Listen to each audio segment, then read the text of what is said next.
Hi class, and welcome back again to my vlog for Films About Painting Spring 2020. Today I will be discussing the documentary we watched about Picasso and Braque go to the movies, and I will be answering the question of to discuss Schnabel's points, in my own words, about painting versus film.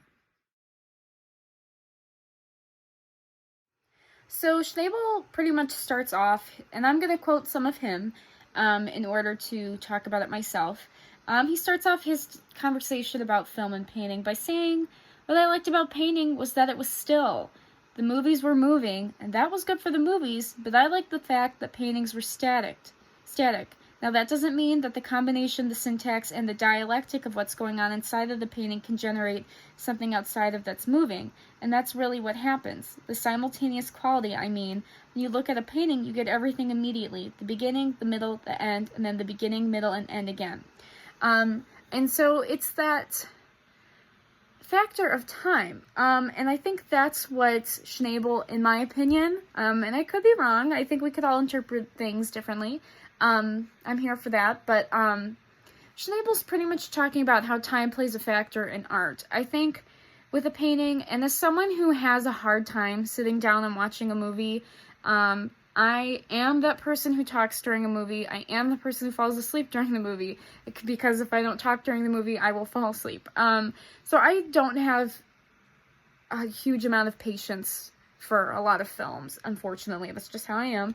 Or I have to pause it and keep watching it at another time. But with a painting, I can look at it and stare at it, and it's not going to move. I'm able to capture every second of it at once. I don't have to replay it or rewind or whatever. I can look at a bunch of different spots, and the other spot will not move.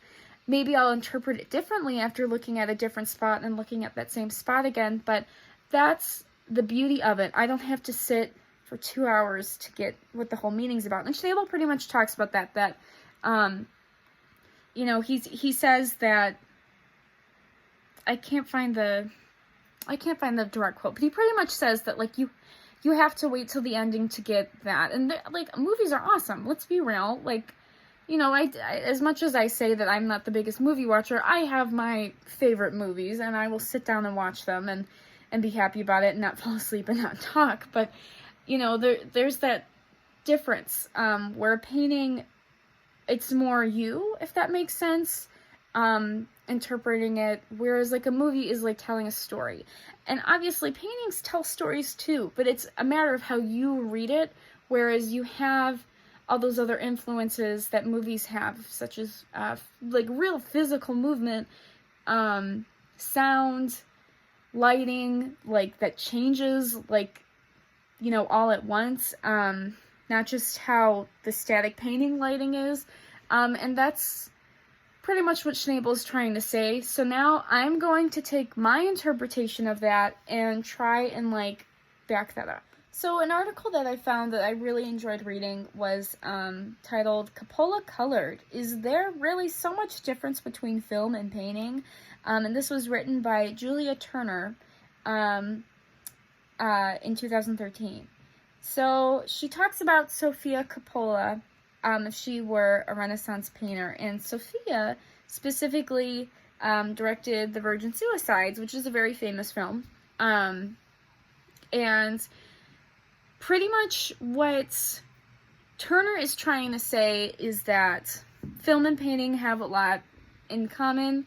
While film is different, I think, and this is my own opinion, that film is kind of forever in debt to painting, and the same way that photography almost is in debt to painting as well, because painting is pretty much what sparked all of this, realistically.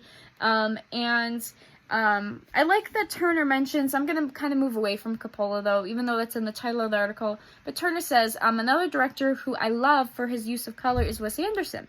His use of paint box colors make his works instantly recognizable. In fact, Wes Anderson's idiosyncratic style inspired artist Beth Matthews to produce her own work, the Wes Anderson Film Color Palette, in which she pulled together the color treatments used across 6 of his feature films.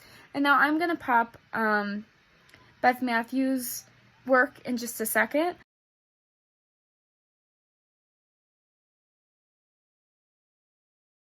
But I also wanted to mention, though, that Turner makes the point that, and I quote, "Film could resolve another Renaissance debate, whether painting or sculpture is the better art form. Michelangelo was able to master both, and this is one of the reasons he was so celebrated. Not only can film offer both color and a three-dimensional perspective on the figures, but it can go one step further by introducing soundtrack and dialogue to flesh out the characters and add texture and tone to a piece." And so this is pretty much what Turner is trying to say, is that painting is still used, though, in film. Specifically in mentioning Wes Anderson, if you've seen any of his films, he is art palette galore. Moonrise Kingdom is all about those yellows and those browns. The one about the hotel, the Grand Budapest Hotel, that's all pinks and like light blues. And I think what makes it, but kind of going back to what Schnabel is saying, is that, sure, that's used in a film to kind of create a mood, whereas with a painting, again, it is static. You are specifically looking at the paint. You are not, if you're watching a Wes Anderson film, you're not specifically looking at, oh wow, all the walls are painted pink, what does it mean? No, it's more, what does that give to what is going on, the action being taken place in the film. And I know that's hard to differentiate because they're both art forms, and obviously you could use that same conversation in both contexts, but it's more so, the movie as a whole that it's trying to convey, whereas a painting is a moment. Does that make sense? It makes sense to me. But Turner also goes on to state that the medium that is most associated with modernity, the moving image of the 19th century, the talkies of the 1930s, and the music videos and blockbusters that dominate YouTube and Facebook feeds today are actually involved in fulfilling a very traditional aim, to capture the spirit, the essence of a thought, a feeling, or a truth. Both film and paintings do that. But again, how Schnabel mentions this, paintings are static, and a movie is time. It is a longer time. And a painting, as I've already said, is a moment, but, if we look at Picasso and the way that Schnabel, how the documentary in total depicted Picasso, is that he played with time, and he played with different moments of showing different angles of, like, someone's face, and all that cubism is, and that it's, and the fact that it is inspired by movies, it's the fact that it's the moving, but in a painting, and it's still. And I think that is what Schnabel was trying to explain. I hope I didn't make it even more confusing, but I'm going to back myself up a little more too. So I'm also going to discuss a little bit of Jane Mills' article on Senses of Cinema titled Lights, Camera, Paintbrush. And I think Jane makes a good point in the movement from tradition to modernity. Modernity, I can never say that word. But in my last video, I just talked about how we moved away from the tradition of, catering to the monarchs and the rich people, and we moved on to the everyday people. But now we're also moving on from painting to the moving image, and that is a transition in time, and that doesn't have to be a bad thing.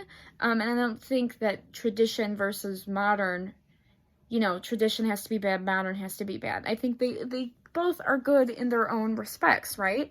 And Jane Mills states, clearly there are differences between cinema and art, but these differences may lie in how we see them rather than in what is on the canvas or the 35mm frame of celluloid. At the same time, art history can provide illuminating insight into moving pictures, one opening up an analytical path that explores the relationship between cinema and painting in terms of intertextuality and the joint participation in culture from two equal art forms.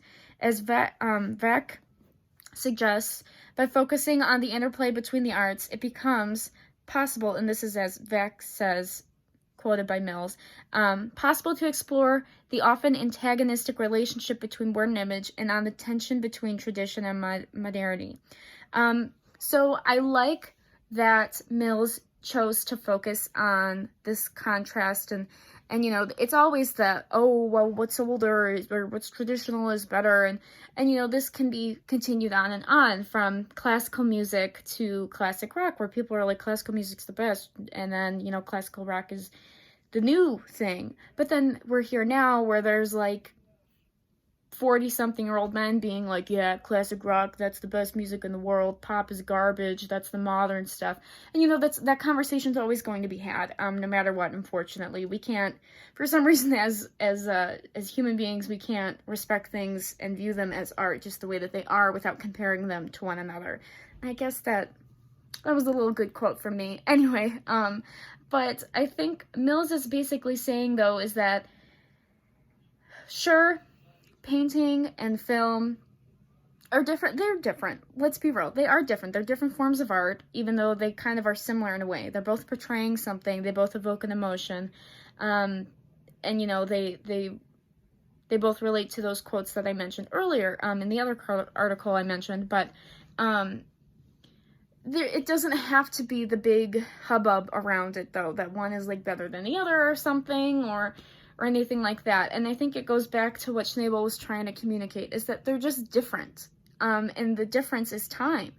And that, again, doesn't make it bad or good. And as he said, it's good for the movies that things are moving, but it's not for a painting, because that's not what a painting is. A painting is static. It is exactly what you're seeing, and you can interpret it again and again and again and again, but you don't have to sit down and watch it. You can just look at it and make it up in your own head, whereas the movie is trying to convey to you what is happening, and you have to wait for the end to happen. And sometimes you have to watch the movie twice or 3 times to fully understand it.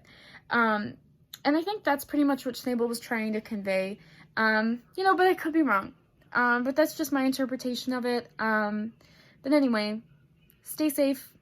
Wash your hands. Thanks for watching.